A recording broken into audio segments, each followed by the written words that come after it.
ہر انسان جو ہے گناہ گار ہے اپنے آپ میں، ہر انسان سے کچھ نہ کچھ خطا ہوتی ہے، چاہے وہ کوئی بھی، یاد رکھے کچھ نہ کچھ غلطی، خطا یا گناہ اس سے سرزد ہوتا ہے، یاد رکھے۔ جب کوئی انسان گناہ کر لیتا ہے، کوئی غلطی اس سے ہو جاتی ہے، کوئی خطا اس سے ہو جاتی ہے، تو اس سے جو معافی مانگنے کا طریقہ ہے، اللہ تعالیٰ کی طرف رجوع کرنے کا جو طریقہ ہے، اس کو توبہ اور استغفار کہتے ہیں۔ توبہ کا معنی ہوتا ہے اللہ کی طرف رجوع کرنا، پلٹنا، اور استغفار کا معنی ہوتا ہے جو گناہ انسان نے کیا اس گناہ کی معافی چاہنا۔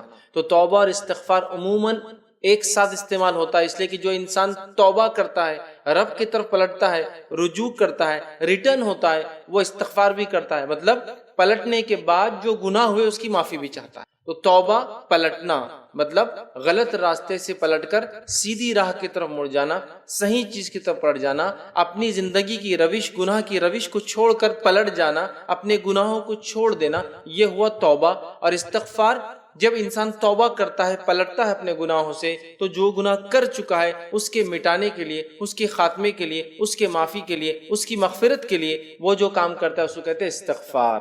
تو توبہ اور استغفار عموماً ہم معنی الفاظ ہیں جو ہم معنی استعمال ہوتے ہیں، مطلب ایک ساتھ استعمال ہوتے ہیں، لیکن دونوں میں بس تھوڑا سا فرق یہ، توبہ پلٹنا ہے اور استغفار پلٹنے کے بعد اپنے گناہوں سے معافی چاہنا ہے۔ تو ہر انسان گناہ کرتا ہے، ہر انسان خطا کرتا ہے، ہر انسان سے لرزش ہوتی ہے، کہیں نہ کہیں کوتاہیاں اور کمی ہوتی ہے، گناہ ہو جاتے ہیں۔ اس گناہ کے لیے انسان کو چاہیے کہ اپنے رب سے توبہ کرے، اور توبہ کے بعد استغفار کرے، یا استغفار اور توبہ کرے، اپنے گناہوں کی معافی چاہے اور اپنے طریقے کو بدل دے اور اللہ کی طرف رجوع کر لے، اللہ کی طرف پلٹ جائے۔ یہ بڑی اہم چیز ہے، یاد رکھیں۔ لیکن ہم دیکھتے ہیں آج اتنے گناہ اور معصیت جو ہم کرتے ہیں، ہم سے خطائیں ہوتی ہیں، اس کے باوجود بھی ہم توبہ اور استغفار کو اپنے اوپر لازم نہیں جانتے۔ یہ بڑی تعجب کی بات ہے۔ تو آج میں انشاءاللہ عزیز آپ تمام کے سامنے توبہ اور استغفار کی اہمیت، فضائل اور اس کی حقیقت رکھنے کی کوشش کروں گا۔ توبہ اور استغفار، حقیقت اور فضائل۔ تو یہ چند باتیں میں آپ کے سامنے رکھوں گا جس میں ہم انشاءاللہ عزیز دیکھیں گے کہ توبہ کی ریالٹی، حقیقت کیا ہے، اور اس کے بعد اس کے فضائل کیا ہے، کیا فائدے اس سے ہوتے ہیں، یاد رکھیں انسانوں کو۔ اور یہ بڑی اہم چیز ہے، چونکہ ہم توبہ اور استغفار کے کانسیپٹ کو، یہ کیا ہے، نہیں سمجھتے، نتیجتاً ہماری زندگیوں سے یہ چیز غائب نظر آ رہی، اس لیے کہ توبہ اور استغفار بولے تو کوئی انسان سمجھتا ہے جو گناہ کرے وہی کرے۔ یاد رکھیے یہ عاجزوں کا شیوہ رہا ہے۔ انبیاء علیہ السلام کی زندگی آپ دیکھیں، صحابہ، تابعین، تبع تابعین، سلف صالحین، وہ لوگ جو اللہ کا تقوی اختیار کرتے، اللہ سے خشیت رکھتے، ڈر رکھتے ہیں اور اللہ کے جانب جھکنے والے ہوتے ہیں۔ اسی طرح جو لوگ عاجز بندے ہوتے اللہ تعالیٰ کے، ان کی خصوصیت اور خاصیت یہ ہے کہ وہ توبہ کرتے ہیں، استغفار کرتے ہیں، وہ اپنے رب کی طرف بار بار پلٹتے ہیں۔ یہاں تک کہ آتا ہے کہ نبی اکرم صلی اللہ علیہ وسلم دن میں 70 مرتبہ استغفار کرتے، 100 مرتبہ توبہ کرتے ہیں۔ آپ اندازہ لگائیے توبہ اور استغفار کتنی اہم چیز کہ انبیاء علیہ السلام اور بالخصوص نبی اکرم صلی اللہ علیہ وسلم جیسی ذات بھی اس کو نہیں چھوڑتی۔ آج ہم نے اس کو معمولی سمجھ کے چھوڑ دیا، ہمیں اس کو واپس اپنانے کی ضرورت ہے، اس لیے کہ انسانی فطرت کا یہ تقاضا ہے کہ انسان خطا کرے گا، غلطی کرے گا۔ آئیے نبی اکرم صلی اللہ علیہ وسلم کیا فرماتے ہیں اس تقاضے کے تعلق سے، یہ جو فطرت کا تقاضا ہے غلطی کرنا، جس کے لیے توبہ اور استغفار حل ہے کہ غلطی کے بعد اس سے کیسے ہم رجوع کریں، اللہ سے کیسے معافی مانگے۔ صحیح مسلم کی روایت ہے، نبی اکرم صلی اللہ علیہ وسلم فرماتے اور کہتے ہیں، مجھے قسم ہے ذات کی جس کے ہاتھ میں میری جان ہے، اگر تم گناہ نہ کرو تو اللہ تعالیٰ تمہیں ختم کر کے دوسری قوم لے آئے گا جو گناہ کریں گے اور پھر اللہ تعالیٰ سے توبہ کریں گے اور وہ انہیں بخش دے گا۔ مطلب اللہ کے رسول صلی اللہ علیہ وسلم فرمانے سے روایت میں کہ اگر تم گناہ کرنا چھوڑ دو تو اللہ تعالیٰ تمہیں ختم کر کے ایک ایسی قوم لائیں گا جو گناہ کریں گی، پھر اپنے رب سے توبہ کریں گی اور اللہ تعالیٰ ان کو معاف کر دیں گا۔ تو یہاں بتانا یہ مقصود ہے کہ انسانی فطرت کا اٹوٹ حصہ ہے غلطی کرنا، ایسا ہو ہی نہیں سکتا کہ انسان اور غلطی نہ کرے۔ اگر ایسا ہوتا تو اللہ دوسروں کو لا لیتا جو غلطی کرنے والے ہوتے، چونکہ اللہ کی ایک صفت غفار ہے، معاف کرنے والا ہے، ٹھیک ہے۔ تو اللہ کی صفتیں دائمی ہیں، ہمیشہ ہمیشہ کے لیے، یاد رکھ، ہمیشہ ہمیشہ سے ہے اور ہمیشہ ہمیشہ رہنے والی ہے، ٹھیک ہے۔ تو ایک قوم لائیں گا جو گناہ کریں گے اور توبہ کریں گے، اللہ اس کو معاف کرے گا۔ مطلب بتانے کا یہ ہے، گناہ کرنا، خطا کرنا، غلطی کرنا انسانی فطرت کا اٹوٹ حصہ ہے، اس سے کوئی ابن آدم نہیں بچ سکتا، کوئی انسان نہیں بچ سکتا، یاد رکھیں۔ اور ہم خود اب انسان جو ہمیں اللہ تعالیٰ نے کہا، وہ لفظ نسیان سے آتا ہے، بھولنے والا۔ آدم علیہ السلام سے کہا تھا کہ اس درخت کے قریب مت جانا، پھر بھی چلے گئے، بھول گئے۔ تو نسیان سے لفظ آتا ہے انسان، مطلب بھولنے والا۔ تو خطا ہونا ہمارے فطرت کا پارٹ ہے، ہمارا نیچر ہے، یاد رکھیے۔ تو خطا تو ہوں گی، غلطیاں ہوں گی، گناہ ہوں گے، ہمیں اس گناہوں کی معافی کے لیے، تلافی کے لیے، مٹانے کے لیے، ختم کرنے کے لیے اللہ کی طرف رجوع ہونا ہوگا، جس کو توبہ کہتے ہیں، اور اپنے گناہوں کی معافی مانگنا ہوگا، جس کو استغفار کہتے ہیں۔ تو ہمیں کثرت سے توبہ اور استغفار کو لازم جاننا ہے، اپنے اوپر یاد رکھیں، تاکہ ہم سے ہونے والی غلطیوں سے ہم جو ہے اللہ تعالیٰ سے معافی طلب کر لیں۔ اور ایسا کوئی انسان دنیا میں نہ تھا، نہ ہے اور نہ آئیں گا جو خطا اور غلطیاں اور گناہ نہیں کرے گا، سب سے ہوں گی۔ یہ روایت جو تھی میں نے آپ کے سامنے رکھی، یہ اس کی یاد رکھے دلیل ہے۔ تو جو اہل تقویٰ ہے، ٹھیک ہے، وہ جب گناہ کر بیٹھتے ہیں، جو اللہ کے نیک بندے ہو جب گناہ کر بیٹھتے ہیں تو گناہ ہوتے ہی وہ فوراً اللہ سے کیا کرتے ہیں؟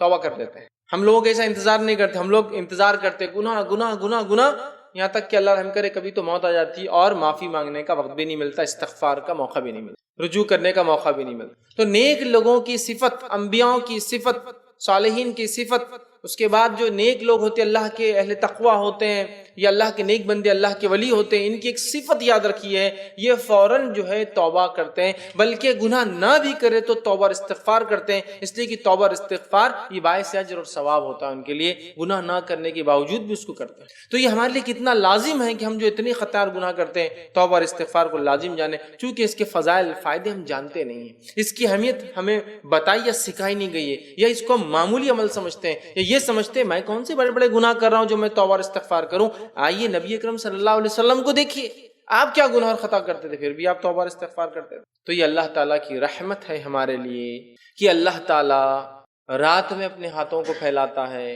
اور دن میں گناہ کرنے والے کے لیے اعلان کرتا ہے، دن میں گناہ کرنے والوں معافی مانگ لو، اور دن کو ہاتھ پھیلاتا ہے تاکہ رات میں گناہ کرنے والے اللہ تعالیٰ سے معافی مانگ لے۔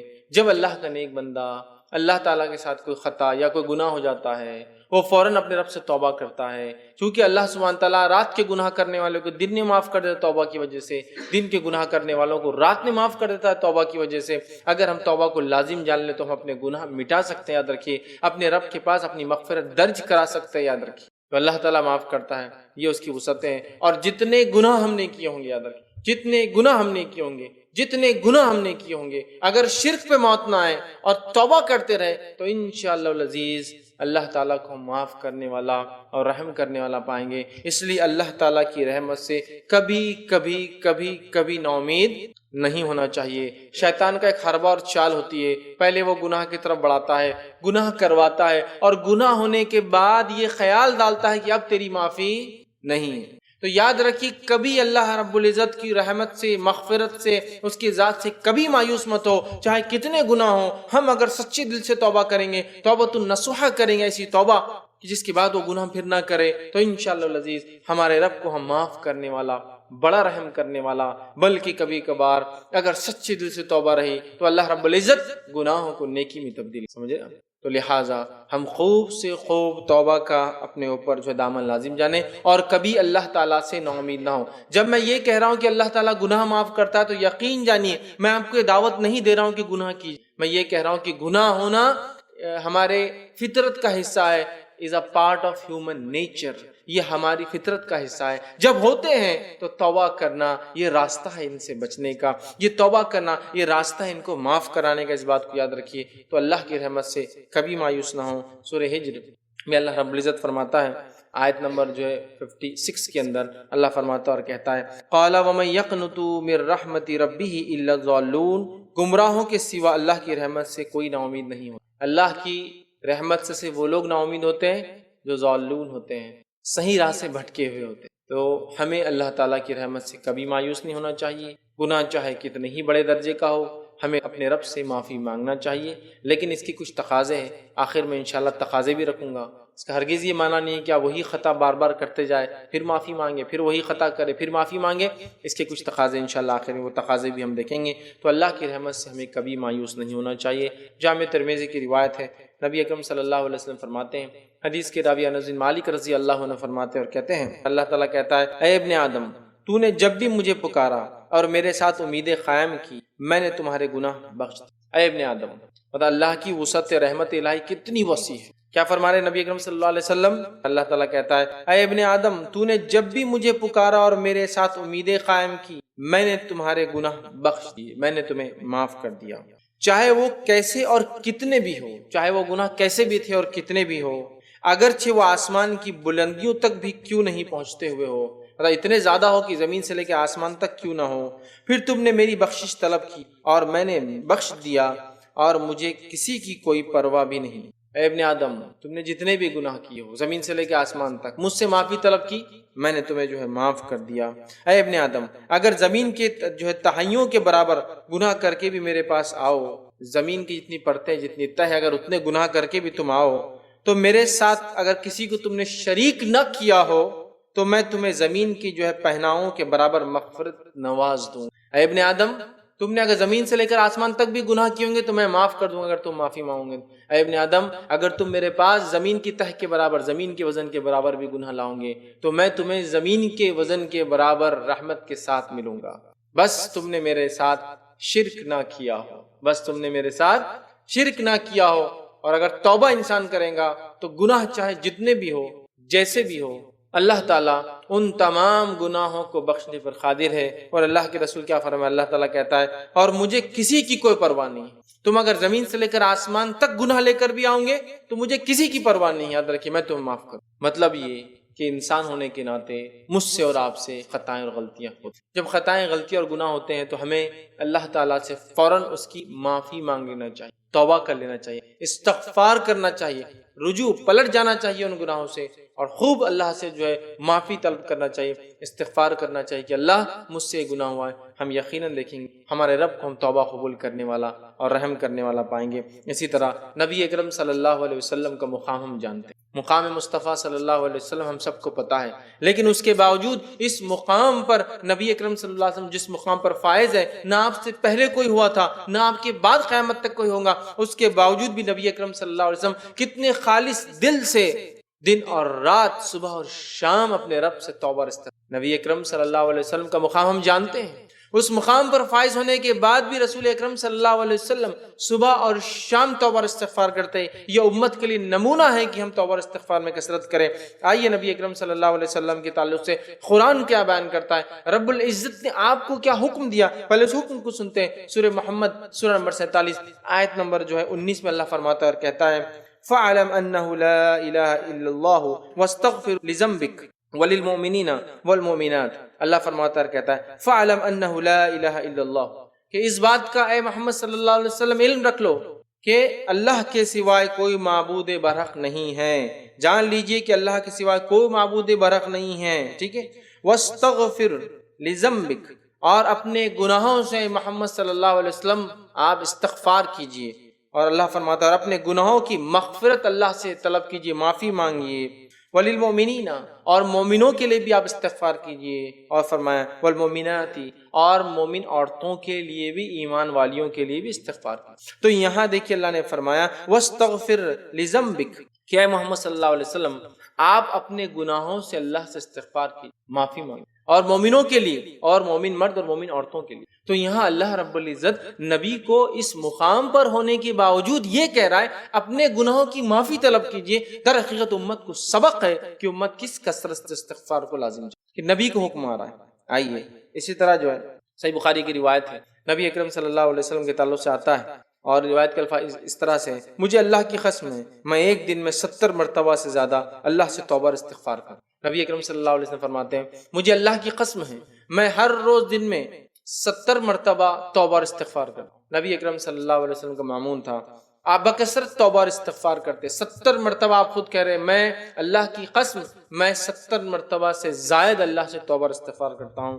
ابو داؤد کی روایت ہے، عبداللہ بن عمر رضی اللہ عنہ اس کے راوی فرماتے اور کہتے ہیں کہ نبی اکرم صلی اللہ علیہ وسلم کی ایک مجلس میں بیٹھے، نبی اکرم صلی اللہ علیہ وسلم کی زبان مبارک سے نکلنے والے کلمے کو 100 مرتبہ سے زیادہ سنتے تھے۔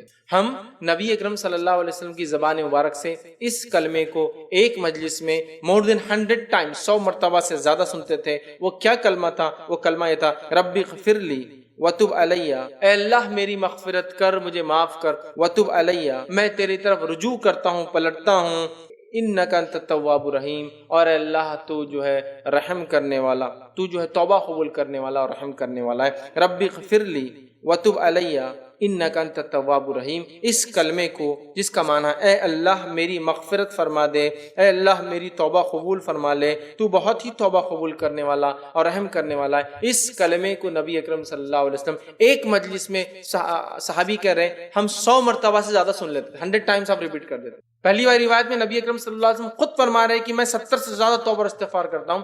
اس روایت میں آ رہا ہے کہ آپ مور دین 100 ٹائمز، ایک مرتبہ ایک مجلس میں بیٹھ جاتے تو 100 مرتبہ استغفار کر، آپ اندازہ لگائیں 100 مرتبہ استغفار کر۔ تو اس سے پتہ چلتا ہے نبی اکرم صلی اللہ علیہ وسلم کا مقام ہم سب جانتے ہیں، اس مقام کے بعد بھی نبی اکرم صلی اللہ علیہ وسلم کا اس کثرت سے استغفار امت کے لیے بہت بڑی دلیل ہے کہ ہم کتنے گناہ اور معصیت کرتے ہیں، ہمارے لیے کتنا ضروری ہے کہ توبہ اور استغفار کو ہم اپنی نفس پر لازم جانیں، اس کے فضائل، اس کی اہمیت کو۔ آئیے آگے بڑھتے ہیں، توبہ اور استغفار کے تعلق سے چند باتیں اور دیکھتے ہیں۔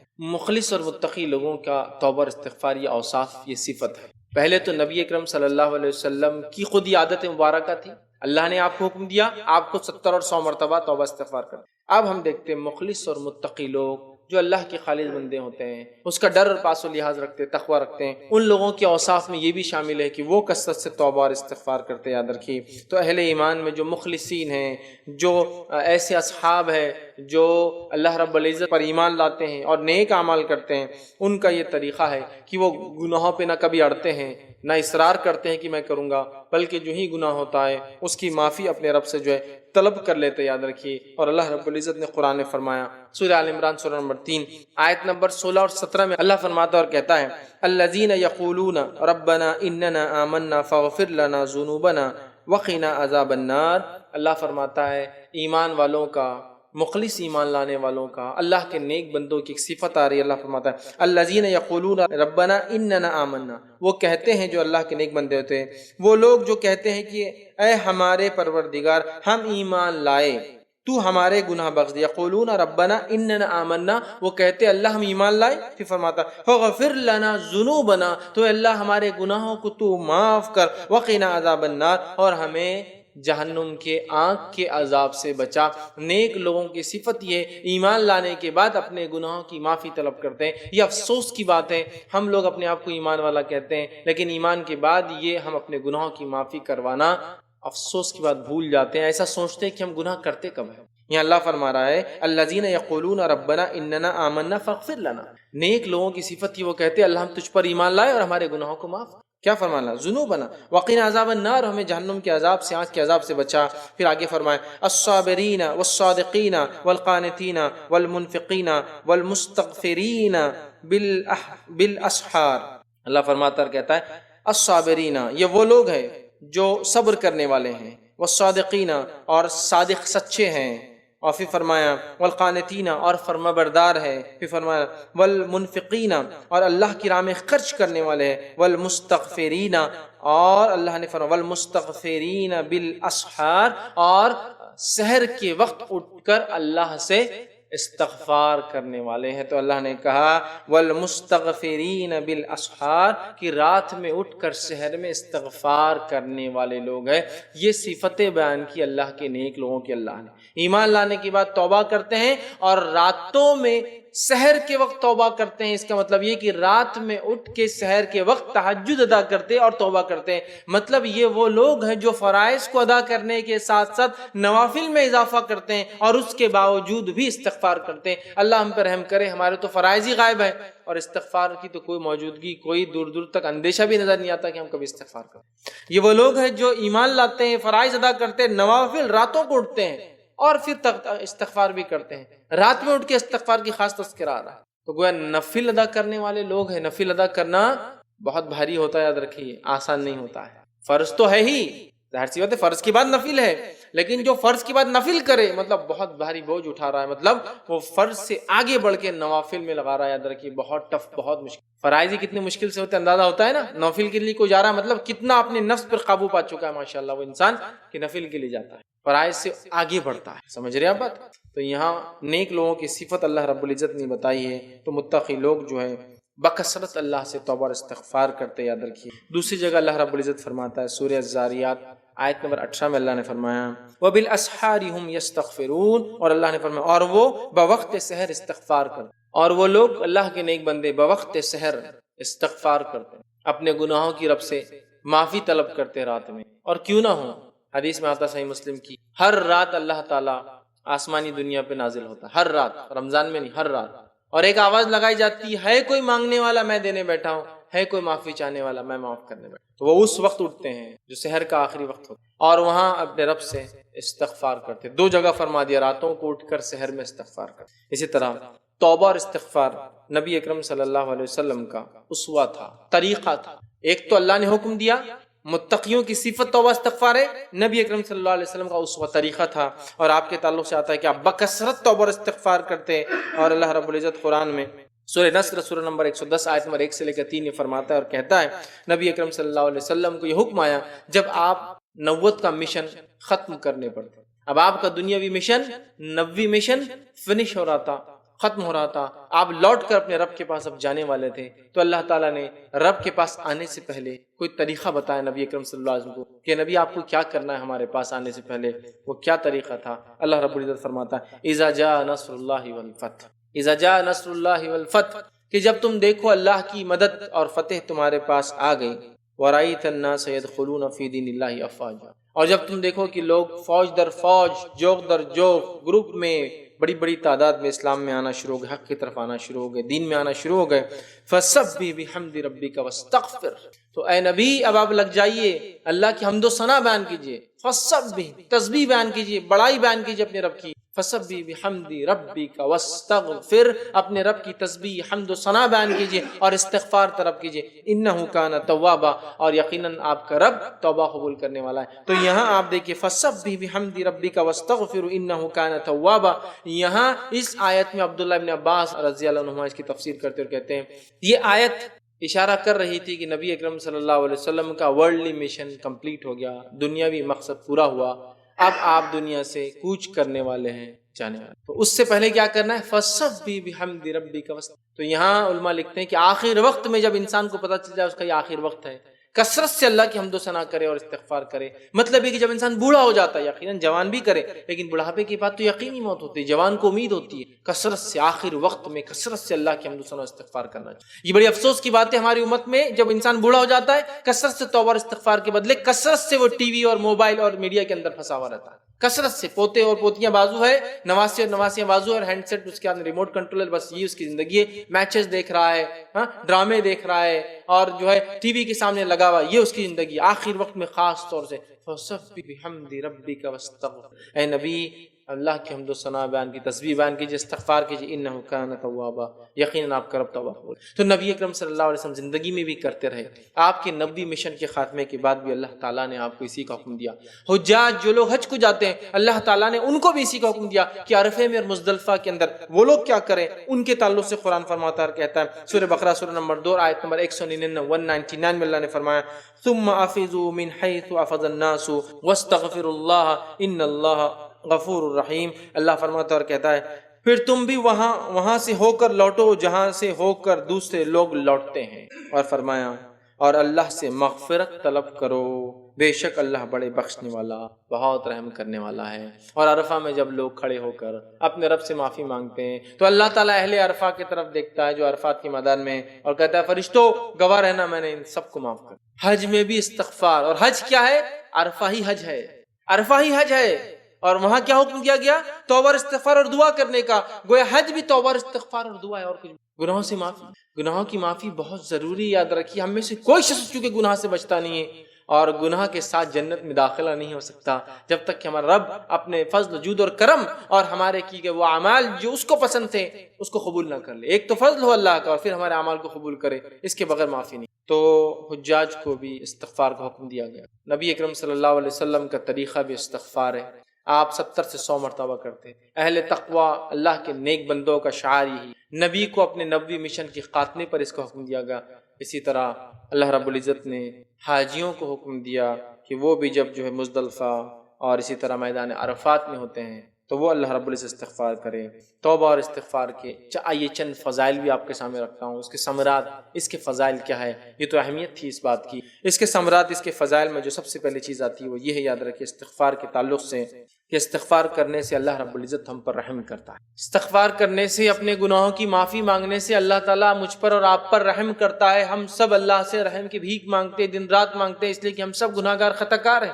اگر اللہ تعالیٰ ہمیں رحم نہ کرے، ہمیں معاف نہ کرے، تو یاد رکھیے ہمارا کوئی مددگار روز قیامت نہیں ہوگا۔ تو یہاں اللہ رب العزت کے رحم چاہنے کے لیے ہمیں چاہیے کہ ہم استغفار کریں۔ اللہ رب العزت سورہ نمل سورہ نمبر 27 اور آیت نمبر جو ہے 46 میں فرماتا اور کہتا ہے لولا تستغفرون اللہ لعلکم ترحمون۔ اللہ فرماتا اور کہتا ہے تم اللہ سے استغفار کیوں نہیں کرتے تاکہ تم پر رحم، تم اللہ تعالیٰ سے استغفار کیوں نہیں کرتے تاکہ تم پر اس دنیا اور آخرت میں رحم کیا جائے۔ میرے بھائیوں، دنیا اور آخرت کی مصیبت، پریشانیاں، تکلیف، مصائب اور دنیا میں افراد اور ملکوں کی حفاظت کا ذریعہ توبہ اور استغفار ہے۔ اس لیے کہ اللہ مصیبت اس لیے لاتا ہے کہ انسان پر، اس لیے کہ بیما کسبت ایدی الناس، یہ ہمارے ہاتھوں کی کمائی ہوتی، ہم کماتے ہیں ہاتھوں کے اندر۔ اللہ فرماتا ہے زمین اور پانی میں جو فساد ہے وہ انسانی ہاتھوں کا نتیجہ، مطلب جو معصیت اور گناہ ہم کرتے ہیں اس کا نتیجہ ہے۔ جو آزمائشیں، جو آفتیں، مصیبت، بلائیں، طوفان، آندھیاں، پریشانی اس دنیا میں آتی، زلازل جو آتے ہیں، زلزلے، یہ سب ہمارے گناہوں کا نتیجہ، اور اس سے بچنے کا طریقہ استغفار۔ تو اللہ فرما رہا ہے تم کیوں نہیں اللہ سے استغفار کر کے رحم طلب کرتے ہو، تم اللہ سے استغفار کیوں نہیں کرتے تاکہ تم پر رحم کیا جائے۔ تو اللہ سے رحم چاہتے ہیں ہم، تو استغفار کا پہلا فائدہ، رحم اگر چاہیے اللہ کا تو استغفار کرنا ہوگا، توبہ کرنا ہوگا۔ دوسرا سورہ نور سورہ نمبر 24 آیت نمبر 31 میں اللہ فرماتا ہے اور کہتا ہے وَتُوبُوا إِلَى اللَّهِ جَمِيعًا أَيُّهَا الْمُؤْمِنُونَ لَعَلَّكُمْ تُفْلِحُونَ، اور اے ایمان والو تم سب کے سب اللہ کی طرف توبہ کرو تاکہ تم فلاح پاؤ، کامیابی پاؤ، کامرانی پاؤ، سکسس پاؤ، فلاح پاؤ۔ فلاح پانے کا طریقہ کیا ہے؟ وَتُوبُوا إِلَى اللَّهِ جَمِيعًا أَيُّهَا الْمُؤْمِنُونَ، اے ایمان والو تم سب کے سب اللہ کی طرف توبہ کرو، رجوع کرو، لعلکم تفلحون، تاکہ تم فلاح پاؤ۔ تو اللہ سے رحم چاہیے تو ہمیں استغفار کرنا ہے، اللہ کی طرف سے فلاح اور کامیابی چاہیے تو ہمیں رجوع کرنا ہے، لوٹنا ہے اللہ کی طرف، پلٹنا ہے، گناہوں کے راستے کو چھوڑ کر تقوی کا راستہ اپنانا ہے، تب ہمارے گناہ اللہ تعالیٰ جو معاف کریں گا۔ تو فلاح پانے کا، نجات پانے کا، سکسس پانے کا یہ طریقہ ہے، یاد رکھیے وہ کیا ہے؟ توبہ۔ آئیے آگے بڑھتے ہیں۔ تیسرا فائدہ اس کا ہم دیکھتے ہیں کہ ہم اگر چاہتے ہیں کہ افراد اور ملک انڈیویجول اینڈ نیشنز جس کو کہیں گے، افراد اور قومیں اگر بلاؤں سے، مصیبتوں کو، مشکلات کو، آفت کو، دکھ کو، درد کو اگر اپنے سے دور رکھنا چاہتی ہے، اس کا نسخہ بھی توبہ اور استغفار۔ آفتیں، بلائیں، مشکلیں، دکھ، درد، جو بھی پریشانیاں ہیں اس سے بچنے کا طریقہ توبہ اور استغفار ہے۔ آئیے اللہ تعالیٰ کیا فرماتا ہے سورہ الانفال سورہ نمبر 8 آیت نمبر 33 میں اللہ فرماتا ہے 33 میں، اور کہتا ہے وَمَا كَانَ اللَّهُ مُعَذِّبَهُمْ وَهُمْ يَسْتَغْفِرُونَ، اگر وہ مغفرت طلب کرتے رہیں تو اللہ انہیں عذاب دینے والا نہیں ہے۔ اگر وہ مغفرت طلب کرتے رہے تو اللہ تعالیٰ انہیں عذاب دینے والا نہیں ہے۔ اگر ہم مغفرت طلب کرتے رہے تو اللہ تعالیٰ ہمیں عذاب دینے والا نہیں ہے۔ ہم اگر اپنے گناہوں کی توبہ کرتے رہے تو اللہ تعالیٰ ہمیں عذاب دینے والا نہیں ہے۔ تو مصیبت، بلائیں، آفتیں، پریشانیوں سے دنیا میں اگر بچنا ہے تو اللہ تعالیٰ کے اگر عذاب سے، غضب سے ہمیں بچنا ہے اس دنیا میں تو ہمیں کیا کرنا ہے؟ وَمَا كَانَ اللَّهُ مُعَذِّبَهُمْ، اللہ تعالیٰ تمہیں کیوں عذاب دیں گا، وَهُمْ يَسْتَغْفِرُونَ، جبکہ تم استغفار کرتے ہو۔ ہر قسم کی پریشانیوں سے، بلاؤں سے، مصیبت سے بچنے کا طریقہ توبہ اور استغفار ہے۔ آئیے آگے بڑھتے ہیں۔ چوتھا فائدہ اس کا دیکھتے ہیں توبہ اور استغفار کا، وہ یہ ہے کہ نوح علیہ السلام نے اپنی قوم کو جو توبہ اور استغفار کا فائدہ بتایا تھا، وہ فائدہ اللہ رب العزت نے اپنی کتاب میں سورہ نوح کے اندر ہمیں بھی بیان کر دیا۔ اور اللہ فرماتا ہے سورہ نوح آیت نمبر 10، 11 اور 12 میں اللہ فرماتا ہے، کہتا ہے نوح علیہ السلام نے اپنی قوم سے کہا قُلْتُ اسْتَغْفِرُوا رَبَّكُمْ إِنَّهُ كَانَ غَفَّارًا، اے میری قوم اپنے رب سے استغفار کرو، گناہوں کی معافی طلب کرو جو تم شرک کرتے ہو، تم یقیناً جو ہے اپنے رب کو انہ کان غفارا، معاف کرنے والا پاؤں گے۔ یرسل السماء علیکم مدرارا، اگر تم توبہ اور استغفار کرو گے رب تمہیں معاف کرے گا، اور آسمان سے موسلا دھار، آسمان سے نفع بخش، آسمان سے مسلسل چلنے والی نفع بخش بارش تمہارے لیے۔ یرسل السماء علیکم مدرارا، تمہارے لیے موسلا دھار، کنٹینیوسلی بینیفیشل، فائدے مند، اس لیے کہ کنٹینیوس زیادہ بارش نقصان دے، فائدے مند بارش کو برسائیں گا۔ کیا کرو گے تو قُلْتُ اسْتَغْفِرُوا رَبَّكُمْ إِنَّهُ كَانَ غَفَّارًا، اگر تم اپنے رب سے اپنے گناہوں کی معافی مانگو گے تو اے لوگوں، اے قوم، اللہ آسمان سے بارش برسائیں۔ تو اللہ تعالیٰ سے اگر بارش چاہیے آسمان سے، نفع بخش اچھی بارش، تو کیا کرنا ہوگا؟ استغفار کرنا ہوگا۔ یہ اس کا چوتھا فائدہ ہے۔ پانچواں فائدہ اسی میں جو نوح علیہ السلام اپنے قوم کو بتایا وہ بھی اسی کے اندر ہے. پھر فرمایا وَيُمْدِدْكُمْ بِأَمْوَالٍ وَبَنِينَ، اور اللہ تعالیٰ فرماتا ہے وَيُمْدِدْكُمْ بِأَمْوَالٍ وَبَنِينَ وَيَجْعَلْ لَكُمْ جَنَّاتٍ وَيَجْعَلْ لَكُمْ أَنْهَارًا. اور نوح علیہ السلام نے کہا اے میری قوم وَيُمْدِدْكُمْ بِأَمْوَالٍ وَبَنِينَ، اللہ تعالیٰ تمہیں اموال مال میں بڑھا دیں گا اگر تم توبہ استغفار کرو گے. والبنین، اور تم بیٹے چاہتے ہو نا تمہیں بیٹوں میں بڑھا دیں گا، تمہیں اولاد میں بڑھا دیں گا. استغفار کرو گے تو موسلادھار بارش ہوں گی، استغفار کرو گے تو اللہ تعالیٰ مال میں کثرت دے دیں گا، مال بڑھا دیں گا، تمہاری اولادیں اور لڑکوں میں اضافہ کر دیں گا. پھر فرمایا وَيَجْعَلْ لَكُمْ جَنَّاتٍ وَيَجْعَلْ لَكُمْ أَنْهَارًا، اور تمہیں ایسے باغات دے دیں گا جو ہرے بھرے لہلہاتے، جنت کہتے ہیں ہرا بھرا لہلہاتا ایسا باغ جس کی چھاؤں کبھی ختم نہ ہوتی ہو. اللہ فرماتا ہے وَيَجْعَلْ لَكُمْ جَنَّاتٍ، اور تمہیں عطا کر دیں گا ایسے باغ جن کی چھاؤں ختم نہ ہو، جو ہرے بھرے رہیں گے. وَيَجْعَلْ لَكُمْ أَنْهَارًا، اور نہریں جاری کر دیں گا، پانی کا ذریعہ جاری کر دیں گا. ان تین آیتوں میں اللہ تعالیٰ نے نوح علیہ السلام کے ذریعے 4 فائدے جو ہے قوم کو بتائے. ٹھیک ہے، 4 فائدے بلکہ 5 فائدے قوم کو بتائے. پہلا آسمان سے مسلسل بارش، دوسرا مال میں اضافہ، تیسرا اولاد میں اضافہ، چوتھا باغات ہرے بھرے، اور پانچواں نہریں جاری کر دیں گا، پانی کا سورس نہریں جاری کریں. 5 فائدے 3 آیتوں کے. تو یہ تھے 4 5 6 7 اور 8 نمبر کے فائدے فضائل جو استغفار کرنے سے آتے ہیں. تو استغفار کے فضائل میں دیکھیے یہ بھی چیز شامل ہے. آئیے آگے بڑھتے ہیں. 9واں فائدہ استغفار کا وہ کیا ہے؟ وہ یہ ہے اللہ تعالیٰ دنیا کی زندگی اچھی کر دیں گے. اللہ تعالیٰ دنیا کی زندگی اچھی کر دیں گا. کون ہے جو نہیں چاہتا دنیا کی اچھی زندگی؟ سنیے پھر 9واں فضائل اللہ تعالیٰ فرماتا ہے قرآن کے اندر، سورہ ہود سورہ نمبر 11 آیت نمبر 3 میں اللہ فرماتا ہے وَأَنِ اسْتَغْفِرُوا رَبَّكُمْ ثم توبوا إليه يمتعكم متاعا حسنا إلى أجل مسمى ويؤتي كل ذي فضل فضله وإن تولوا فإني أخاف عليكم عذاب يوم كبير.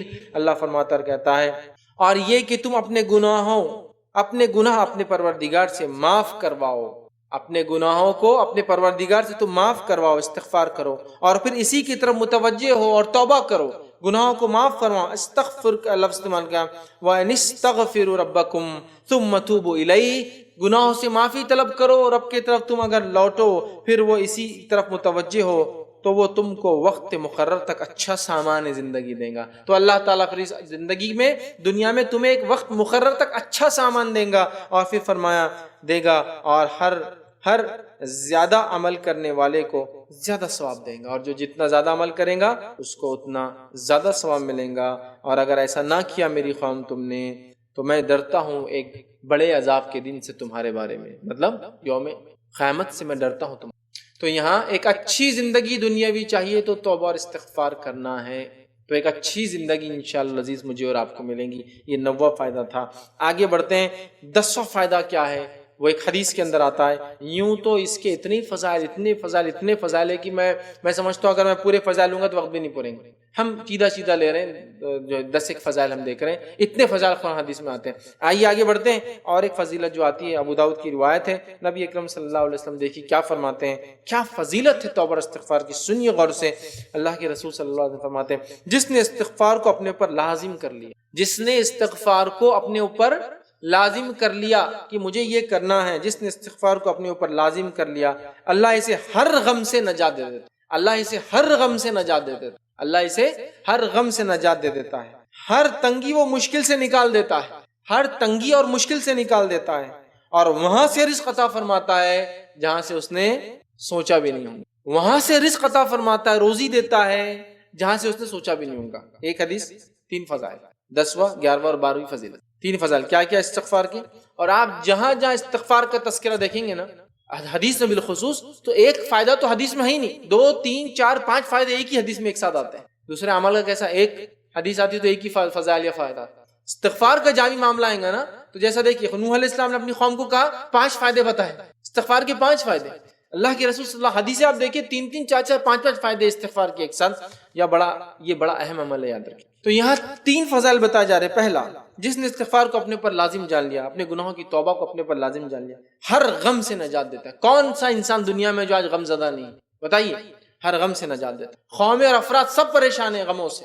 غموں کا نجات کا راستہ، غموں سے نکلنے کا طریقہ، سلوشن، واحد حل استغفار ہے. پھر فرمایا ہر تنگی سے اور مشکل سے نکالتا ہے. کون سا انسان آج تنگی اور مشکل کی زندگی نہیں گزارا؟ ہر تنگی اور مشکل سے نکلنے کا ذریعہ استغفار ہے. اسی طرح وہاں سے روزی ایسا سوچا بھی نہ ہوگا، ایسی روزی حاصل کرنے کا ذریعہ جہاں ہم نے سوچا بھی نہیں ہوگا، وہاں سے حاصل کرنے کا ذریعہ استغفار. سبحان اللہ، کتنے عظیم فائدے استغفار کے. پہلا فائدہ ہم نے دیکھا اللہ سے رحم چاہیے تو استغفار کرنا ہے.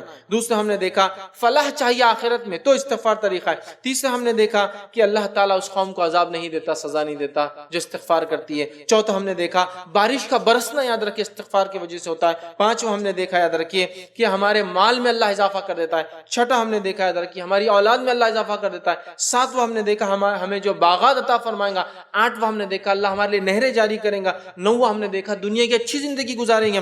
دسواں ہم نے دیکھا کہ جو ہے ہر غم سے اللہ نجات دیں گا. گیارہواں ہم نے دیکھا تنگی سے ہمیں دور کر کے جو ہے مشکل سے نکال دیں گا. اور بارہواں ہم نے دیکھا جو ایسی جگہ سے روزی دیں گا جہاں سے ہم نے سوچا بھی نہیں ہوگا. سبحان اللہ، کتنی برکات اور فضائل اور فائدے صرف ایک چیز توبہ اور استغفار کو لازم جاننے کے.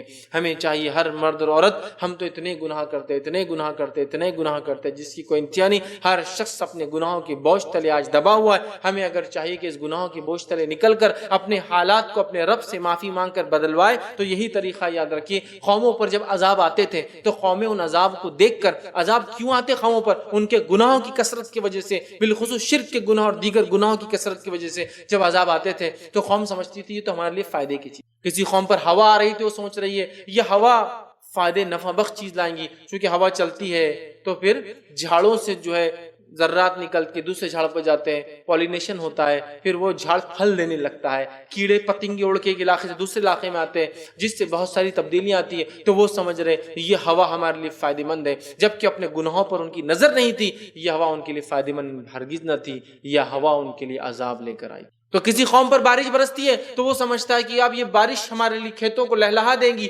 ہمارے ڈیم اور ندیوں کو بھر دیں گی.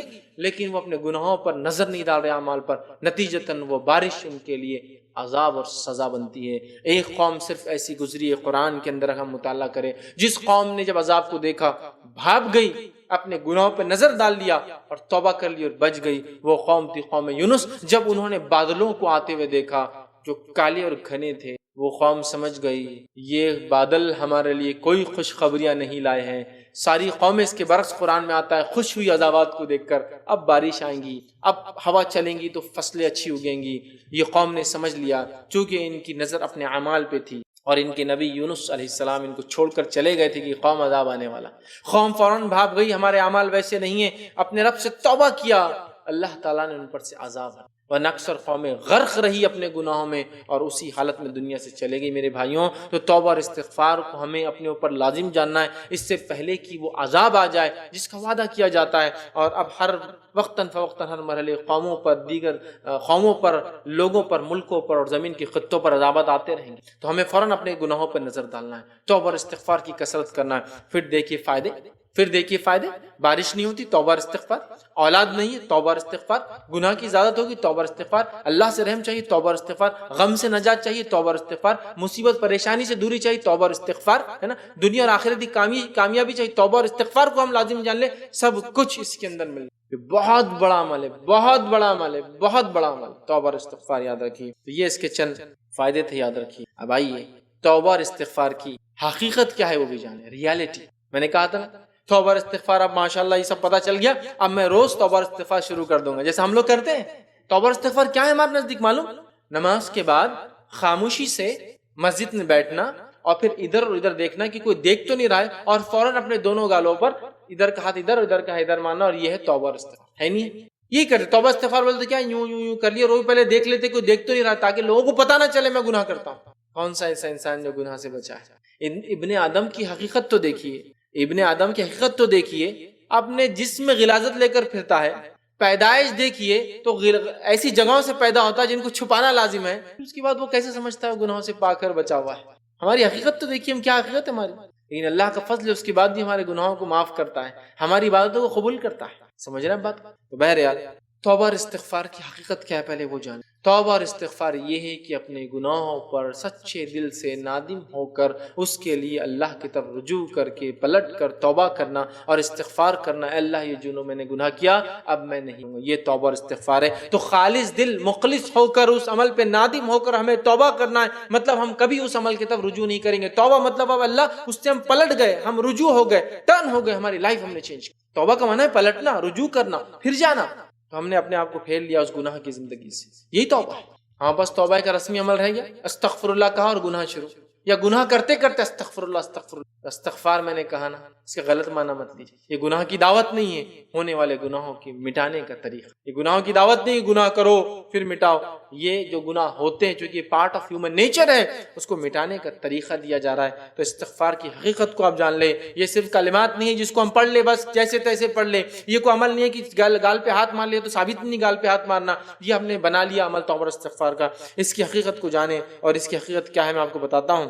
توبہ اور استغفار جو ہے وہ ہے جو زبان کے ساتھ ساتھ دل سے بھی، زبان کے ساتھ ساتھ دل سے بھی اپنے گناہوں سے ہم پلٹے، رجوع کرے، معافی مانگے، اور توبہ اور استغفار کرنے والا اپنے گناہوں پر شرمندہ ہو اور گناہوں کو دوبارہ ارتکاب نہ کرنے کا پختہ عزم کرے، کیونکہ یہ تو توبۃ النصوحہ کا لازم ارکان اور جز ہے جس کا اللہ تعالیٰ نے حکم دیا ہے، جس پر گناہوں کے کفارے اور جنت کی نعمتوں کا وعدہ ہے۔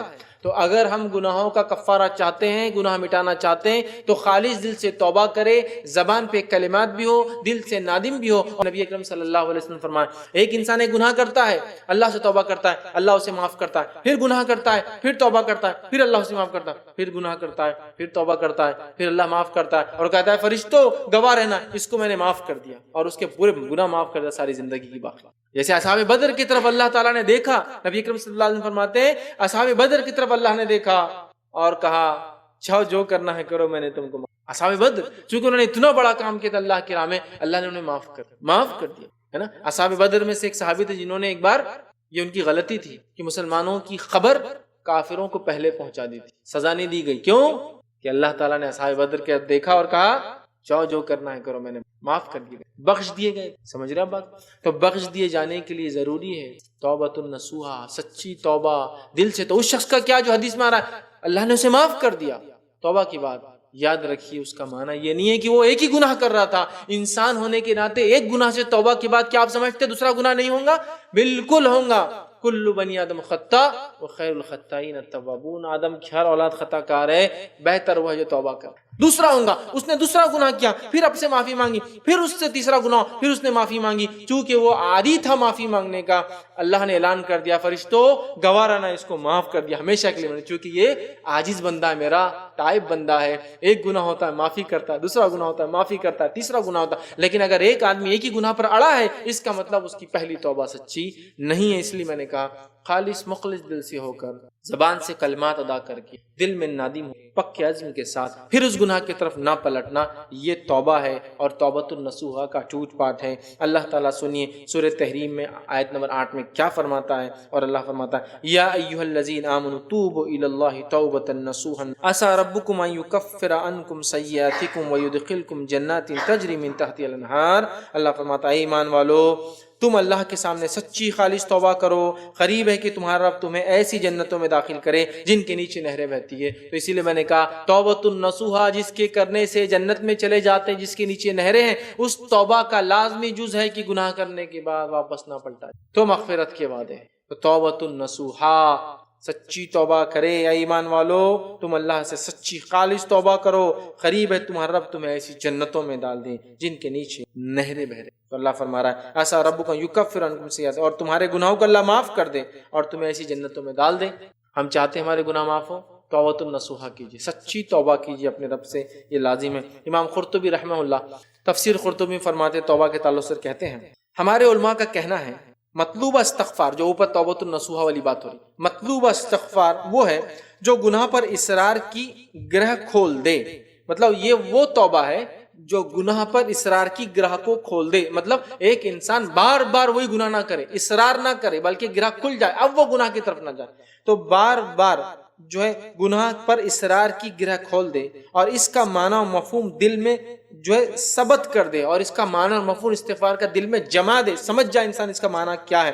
یہ استغفار محض زبان سے ادا کیا جانے والے چند کلمات نہیں ہیں، استغفار خالی زبان سے ادا کیے جانے والے چند کلمات نہیں ہیں۔ جس نے زبان سے استغفار کیا مگر اس کے دل گناہ پر اڑا ہوا ہے، اس کا یہ استغفار بھی توبہ اور استغفار کا محتاج ہے۔ وہ کہہ رہے توبہ استغفار صرف کلمات نہیں ہیں، بلکہ کلمات کے ساتھ دل میں جم جانا ہے کہ مجھ سے غلطی ہوئی، توبہ کرنا ہے، نادم ہونا ہے، پھر نہیں پلٹنا ہے۔ جو آدمی ایسا نہیں کرتا، توبہ کرتا پھر وہی گناہ کرتا ہے، امام قرطبی کہہ رہے ہیں کہ اسے خود جو ہے توبہ کی ضرورت اور استغفار، اس توبہ کو خود توبہ اور استغفار کی ضرورت۔ دوسرا قول جو آتا ہے جامع العلوم والحکم کے اندر آتا ہے، وہ قول یہ ہے، اور بعض علماء کا کہنا یہ تھا کہ جس کے استغفار کا ثمرہ اس کی توبہ کی جو تصحیح نہ ہو، مطلب جس کے استغفار کا نتیجہ اس کے توبہ سے ثابت نہ ہو، توبہ مطلب پلٹنا، رجوع کرنا، جس کے استغفار کے رزلٹ یہ نہ ہو کہ وہ اس عمل کو چھوڑ کر پلٹ جائے، تو وہ کہتے تصحیح نہ ہو، وہ جھوٹا ہے۔ تو ایسا آدمی جھوٹا ہے، مطلب بول رہا ہے استغفار استغفار لیکن اس راستے سے نہیں پلٹا۔ جیسے کہ آدمی سود کھا رہا ہے، استغفر اللہ، اور سود کھا رہا ہے، تو وہ کہہ رہے ہیں جو آدمی استغفار کرے لیکن اپنا راستہ نہ چینج کرے، توبہ نہ کرے، رجوع نہ کرے، تو وہ کہہ رہے ہیں وہ جھوٹا ہے۔ کسی گناہ کا ارتکاب کرتے جانا اور اس سے توبہ بھی کرتے رہنا ایسا ہی ہے جیسا کوئی اپنے پروردگار سے مذاق کر رہا ہو۔ حدیث میں جو ہے نا گناہ کیا پھر گناہ کیا، وہ الگ الگ گناہ کر رہا تھا انسان ہونے کے ناطے، لیکن جو آدمی گناہ کرتا ہے پھر وہی توبہ، پھر گناہ، پھر وہی گناہ، پھر توبہ، پھر وہی گناہ، وہ کہہ رہی ہے اللہ سے مذاق کرتا ہے ایسا۔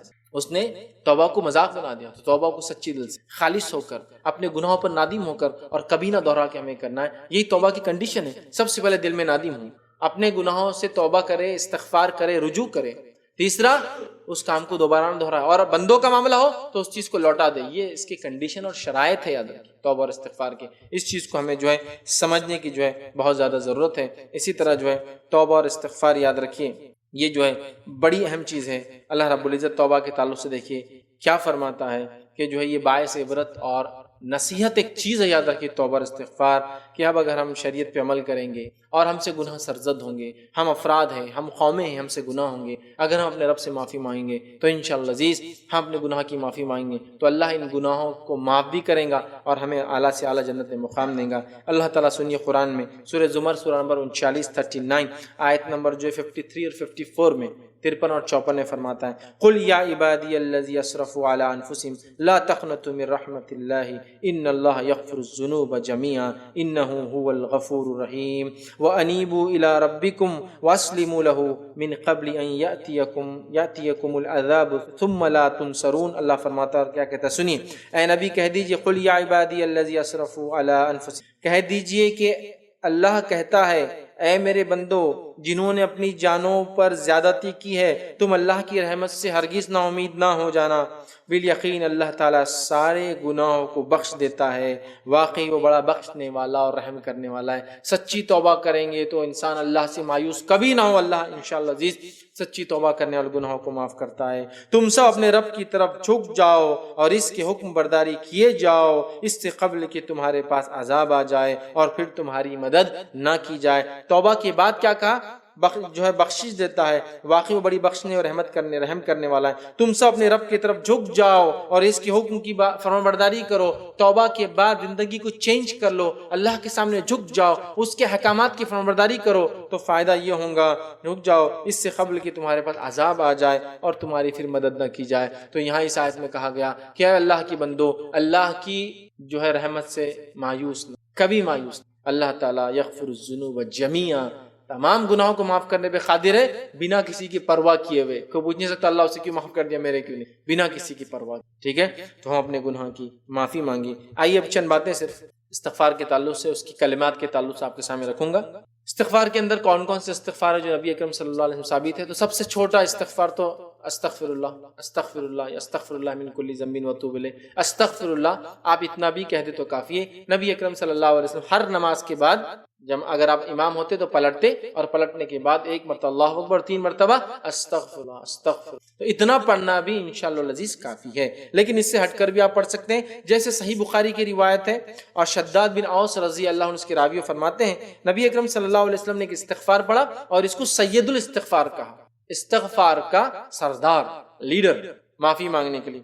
کلمات اس کے لمبے ہیں، میں یہاں آپ کے سامنے ترجمہ رکھتا ہوں۔ سید الاستغفار کا ترجمہ یہ ہے، اے اللہ تو میرا پروردگار ہے، تیرے سوا کوئی معبود برحق نہیں، تو نے مجھے پیدا کیا ہے اور میں تیرا بندہ ہوں، اور میں حسب استطاعت تیرے ساتھ کیے ہوئے عہد و معاہدے پر قائم ہوں۔ میں اپنے کیے ہوئے افعال کے شر سے تیری پناہ چاہتا ہوں، اور اپنے اوپر تیری نعمتوں کا اقرار کرتا ہوں، اور اپنے گناہوں کا اعتراف کرتا ہوں، مجھے معاف کر دے، تیرے سوا گناہ معاف کرنے والا کوئی نہیں ہے۔ آگے وہ فرماتے صحابی، جس نے پورے یقین کے ساتھ صبح کے وقت یہ سید الاستغفار پڑھ لیا اور رات ہونے سے پہلے موت آ گئی تو یہ اہل جنت میں سے ہوں گا، اور جس نے شام کو پورا یقین کے ساتھ پڑھ لیا اور دن چڑھنے سے پہلے موت آ گئی تو اہل جنت میں سے ہوں گا۔ لیکن صرف یہ استغفار، پھر کہہ رہا ہوں، کلمات نہیں ہے صرف کہ پڑھ دیے بس، وربل سٹیٹمنٹ جیسا ہم دے رہے ہیں، بس پڑھتے جا رہے استغفار، پتہ نہیں کب سے زندگی نہیں بدل رہی۔ یہ تو دل میں جمنے والے الفاظ ہیں، اگر یہ دل میں جم گئے زندگی چینج ہو گئی، اس کا مطلب استغفار توبہ صحیح تھی، ورنہ یہ لفظی چلتے رہتا اللہ کے ساتھ نعوذ باللہ مذاق چلتے رہیں گے، سمجھ رہے ہیں؟ سید الاستغفار ابو داؤد کی روایت ہے، عبداللہ بن مسعود رضی اللہ عنہ اس کے راوی فرماتے اور کہتے ہیں نبی اکرم صلی اللہ علیہ وسلم فرما رکھا، جس نے استغفار کی یہ کلمات پڑھے اس کے تمام گناہ معاف کر دیے جاتے ہیں، چاہے وہ میدان جنگ سے بھاگنے والا کیوں نہ ہو۔ آپ کو معلوم میدان جنگ سے بھاگنا گناہ کبیرہ ہے، وہ کیوں نہ معاف ہو جاتے ہیں۔ کون سا استغفار ہے؟ اللہ کے رسول صلی اللہ علیہ وسلم فرماتے ہیں استغفر اللہ الذی لا الہ الا هو الحی القیوم واتوب الیہ، جو یہ پڑھ لے استغفر اللہ الذی لا الہ الا هو الحی القیوم واتوب الیہ، جو پڑھ لے میں اس اللہ سے مغفرت طلب کرتا ہوں جس کے سوا کوئی معبود برحق نہیں، وہ ہمیشہ زندہ اور قائم و دائم ہے، اور میں اسی کی طرف توبہ کرتا ہوں، جو یہ پڑھ لے اس کے تمام گناہ معاف ہو جائیں گے۔ اسی طرح جو ہے بخاری کی ایک روایت میں آتا ہے، اور حدیث میں الفاظ اس طرح سے نبی اکرم صلی اللہ علیہ وسلم اپنے رکوع اور سجود میں اکثر یہ دعا استغفار کرتے تھے، مطلب رکوع اور سجدے میں یہ پڑھتے تھے، یہ استغفار کو رکوع اور سجدے میں آپ پڑھ سکتے ہیں۔ وہ بخاری کی روایت ہے، کون سا ہے؟ سبحانک اللہم وبحمدک اللہم اغفر لی، یہ پڑھتے تھے، ٹھیک ہے، سبحانک اللہم وبحمدک اللہم اغفر لی، اے اللہ تو پاک ہے اپنی تمام تعریفوں کے ساتھ، اے اللہ مجھے معاف کر دے، یہ رکوع اور سجدے میں کرتے۔ اسی طرح نبی اکرم صلی اللہ علیہ وسلم 2 سجدوں کے بیچ میں جب بیٹھتے تب بھی یہ دعا کرتے، رب اغفر لی رب اغفر لی، رب اللہ میری مغفرت کر، اللہ میری مغفرت کرنا پڑھتے تھے، ٹھیک ہے۔ اسی طرح اور بھی لمبی دعائیں تھا، اللہم اغفر لی وارحمنی وارزقنی وعافینی، یہ دعا بھی آپ کرتے، دونوں ثابت ہو، اللہم اغفر لی، یہ دعا بھی کرتے تھے نماز میں 2 سجدوں کے بیچ میں جب آپ بیٹھتے تھے۔ اسی طرح ایک روایت کے اندر آتا ہے، صحیح مسلم کی حدیث ہے، نبی اکرم صلی اللہ علیہ وسلم جو ہے سلام پھیرنے سے قبل یہ استغفار نماز میں پڑھتے تھے۔ سلام پھیرنے سے قبل مطلب التحیات وغیرہ پڑھنے کے بعد سلام پھیرنے سے پہلے یہ استغفار نماز میں پڑھا کرتے تھے۔ کیا ہے؟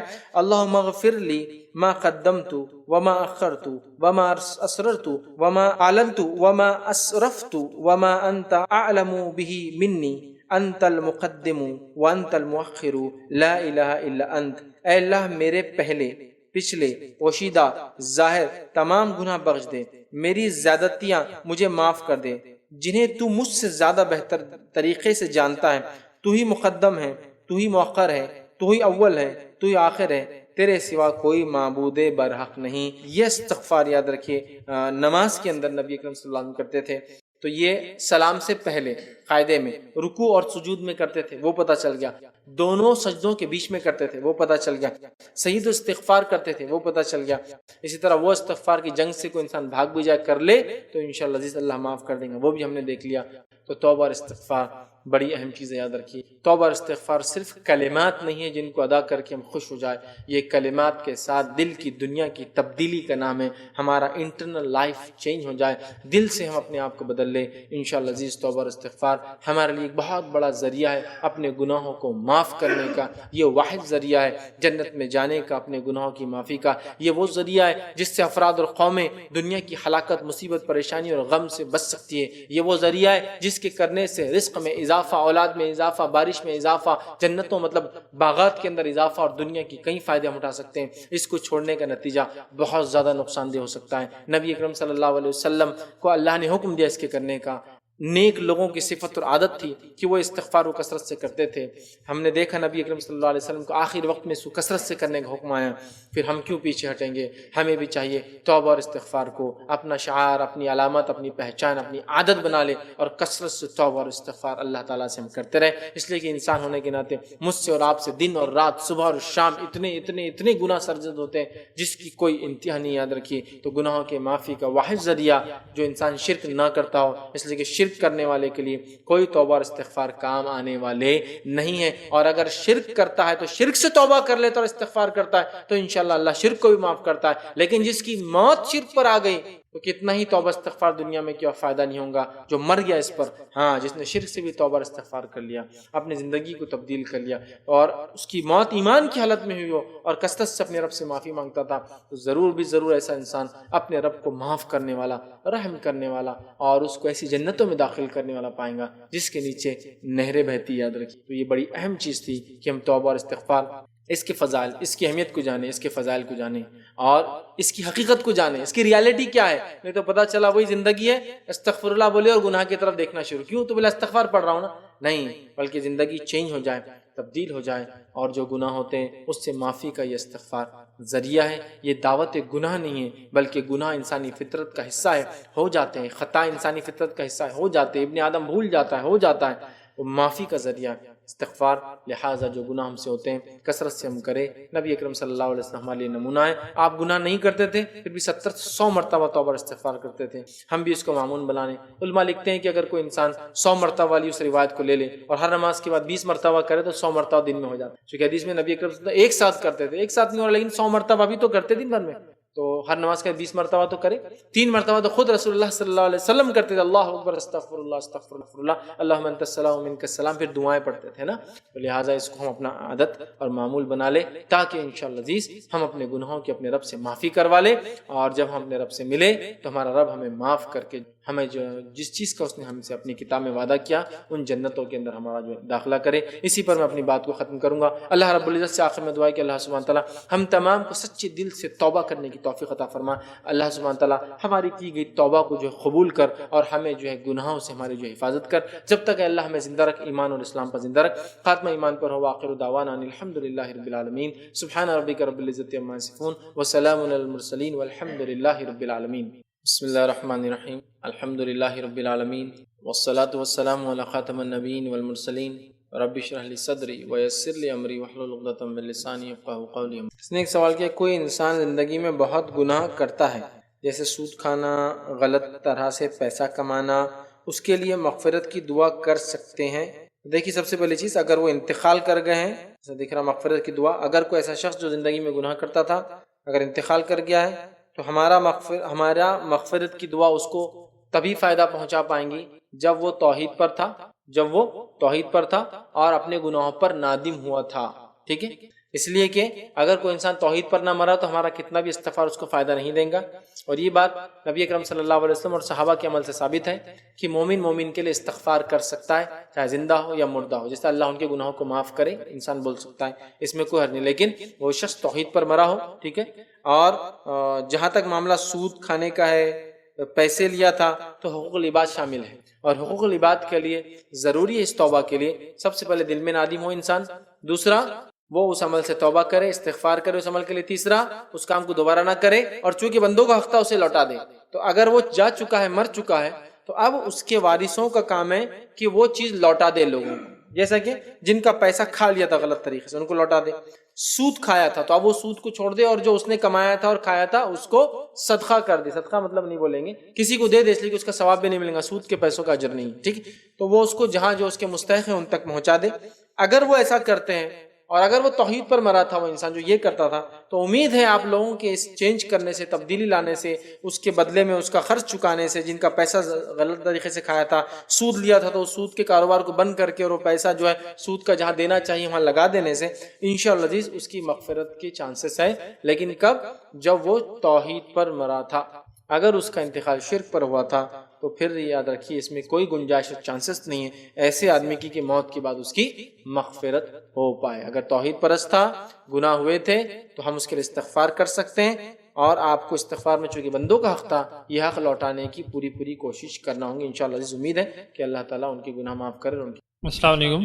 پہلے میرا سوال تھا کہ جیسے کہ لوگ ہوتے ہیں درس میں اس میں آتے ہیں تو ایمان بڑھتا گھٹتا ہے، تو اس میں پھر ایمان بڑھ جاتا ہے تو برابر نماز کی پابندیوں کرتے ہیں، مگر 15-20 دن بعد ایسا ہوتا ہے کہ ایک آدھ بار درس میں جانا چھوڑ دیے، قرآن پڑھنا چھوڑ دیے، تو کیا ہوتا ہے 1-2 دن نماز قضا ہو جاتی، پھر اچانک سے جاگ جاتا میرے اپن چھٹری کر کے، پھر وہ نماز پھر سے واپس پڑھنا شروع کر دیا پابندی کے ساتھ. مطلب ایسا 15-20 دن میں، مہینے میں تو ایک آدھ دن قضا ہو جاتی 2 دن میں، تو کیا یہ اس کی توبہ قبول ہوں گی استغفار یعنی؟ بھائی نے ایک سوال کیا کہ ایک انسان ہے جو کہیں جاتا ہے دینی درسگاہ پہ درس سنتا ہے تو اس کا جو جذبہ بڑھ جاتا ہے، 10-15 دن نمازیں برابر پڑھتا ہے، پھر وہی کمزوری آ جاتی ہے، نمازیں قضا ہوتی ہے، پھر اس کو جذبہ آتا ہے، پھر وہ سنتا ہے، پھر اپنے آپ کو تبدیل کرتا ہے، تو کیا ایسے آدمی کی توبہ قبول ہوں گی استغفار؟ تو دیکھیے اصل چیز یہ ہے کہ جب ایک آدمی مطلب اصل چیز تو یہ ہے کہ صحبت کا اثر انسان پر ہوتا ہے. تو جب کوئی انسان دینی درسگاہوں میں اجتماعات میں جاتا ہے اس کا ایمان میں اضافہ ہوتا ہے. جیسا رمضان کے مہینے میں دیکھیے اللہ کا ذکر زیادہ کرتے اضافہ ہو جاتا ہے. لوگ حج اور عمرے کے لیے جاتے ہیں تو اللہ کے گھر کا طواف کرتے ہیں، زیارت کرتے ہیں تو ایمان بڑھ جاتا ہے. تو بھائی کا سوال تھا کہ ایمان بڑھ جاتا ہے تو پھر وہ نمازی بن جاتا ہے، لیکن پھر نمازیں قضا ہونا چالو ہو جاتی ہے تو وہ کیا کرے؟ اور اس کے بعد پھر توبہ کرتا ہے، لیکن پھر کچھ دن بعد یہ ہوتا ہے. تو یاد رکھیے فرائض کا جہاں تک معاملہ ہے اس کے لیے جب آپ نے ایک بار توبہ کی تو میں یہ کہوں گا کہ پھر وہ دوبارہ ریپیٹ نہ. لیکن اس کے بعد بھی اگر کسی سے ایسا ہو رہا ہے، پھر چھوٹ رہی ہے، پھر توبہ کر رہا ہے، تو بھی اللہ توبہ قبول کرنے والا ہے. دیکھیے توبہ کا دروازہ تو موت تک یا قیامت کی کوئی بڑی علامت، یا تو قیامت صغرا مطلب اس کی موت آ جائے، یا تو قیامت کبرا کی کوئی علامت آ جائے، تب تک کے لیے موقع ہے. تو لہٰذا اگر اس نے آج توبہ کی کہ اللہ اب میں نمازی بن جاؤں گا پکا، لیکن پھر 15 دن بعد ایسا ہو رہا ہے تو اس کا مطلب پچھلی توبہ سچی نہیں تھی، لیکن اگلی توبہ کا دروازہ پھر کھلا ہے، پھر توبہ کرے اپنے رب سے. اگر اس کے بعد پھر وہ زندگی اس کی تبدیل نہیں ہوتی تو اس کا مطلب پھر پچھلی توبہ سچی نہیں تھی. اور کبھی کبھار نمازیں قضا ہونا الگ بات ہے، لیکن اگر وہ چھوڑ دے رہا ہے جان بوجھ کے، 15 دن ہو گئے بالکل ایک دم کمزوری، نمازیں پڑھ رہا ہے کبھی چھوڑ دے رہا ہے، تو یہ تو سیدھا ایمانی کمزوری ہے. توبہ اور استغفار تو بعد میں آئے گا، اس کی ایمانی کمزوری، اس لیے کہ فرائض تو فرائض ہے، اس کو تو ادا کرنا ہی ہے مجھے اور اب کسی بھی حال میں. تو لہٰذا ایسا شخص اپنے ایمان کو بلند رکھے، اجتماعات وغیرہ میں جاتے رہیں، اور 15 دن جب وہ عادت بن جاتا تو میں سمجھتا ہوں کنٹینیوسلی بن جانا چاہیے. اگر کمزوری آ رہی ہے تو استغفار کی کثرت کرے، گناہوں سے بچنے کی کوشش کرے، اور جیسے بھی ہو نماز کو جائے، اب قضا بھی ہو رہی تو کرے، چھوڑے نہ، ٹھیک ہے، اور توبہ کرتے رہے. انشاءاللہ عزیز مرنے تک توبہ کے دروازے چونکہ کھلے ہیں. لیکن اگر وہی گناہ پھر ریپیٹ کر رہا مطلب پچھلی توبہ سچی نہیں تھی، اس کا مطلب اسے چاہیے کہ توبۃ النصوح وہ سچی توبہ کرنے کی کوشش کرے، خالص دل سے کرے، اور دوبارہ کبھی کسی فرض عمل کو نہ چھوڑے. تو انشاءاللہ عزیز یہ معاملہ حل ہو سکتا ہے. لیکن پھر چھوٹتا ہے، پھر توبہ کرے، پچھلی توبہ لیکن سچی نہیں تھی، لیکن اگلا دروازہ کھلا ہے. لیکن یہ بات یاد رکھے کہ زندگی بار بار لگاتار ایسے موقع نہیں دے، تو لہٰذا فرائض کے معاملے میں کم از کم توبہ کرنے کے بعد ہم اڑ جائے، یہ زیادہ ہمارے لیے بہتر ہے. کچھ لوگ فجر کی مسلسل نماز چھوڑتے تو ان کا کیا؟ خاص واسطے شادی کے بعد فجر کی نماز پڑھنا ہوتی نہیں نوجوانوں سے، کیا پھر مطلب وہ روز قضا کرتے اس کو، تو ان کا کیا؟ دیکھیے اگر کوئی انسان کسی بھی ایک نماز کو لے لیجئے، کوئی فجر ہے، کوئی عصر ہے، کسی کے لیے عشاء ہے، ٹھیک ہے، کسی کے لیے ظہر ہے، کوئی ایک نماز. جیسا کوئی کالج میں ہے تو ظہر چھوڑ دے رہا ہے، باقی سب پڑھ رہا ہے، ٹھیک. کوئی آدمی عشاء نہیں پڑھتا جو کہ بزنس میں ہے تو ہمیشہ قضا کرتا ہے، ہمیشہ چھوڑ دیتا ہے، ٹھیک. کوئی بھی ایک نماز کا ایسا عورت، یہ بھی ایمانی کمزوری ہی علامت ہے. اسے چاہیے اپنے رب سے توبہ کرے اور وہ اپنے لائف سٹائل کو چینج کرنے کی کوشش کرے تاکہ یہ کمزوری اس کی جلد سے جلد دور ہو جائے، ٹھیک ہے. لیکن اگر وہ توبہ کرتا ہے پھر اس سے غلطی ہوتی، پھر وہ توبہ کرے، پھر غلطی ہوتی، لیکن اس کا مطلب پچھلی توبہ سچی نہیں تھی. سچی توبہ کا بھی انتظار ہے. جب اس سے عمل شروع ہو جائے اور پھر فطری طور سے جو نماز چھوٹ جاتی، کبھی ریگولر ہونے کے بعد بھی تو کچھ نماز انسان کی چھوٹتی ہے نا. سفر میں چھوٹ گئی, سفر میں کھڑے رہنے کو بھی جگہ نہیں تھی تو نماز کہاں سے پڑھے گا, نہ جھک سکتا نہ کچھ کر سکتا, ایسے ٹائم پہ چھوٹ گئی.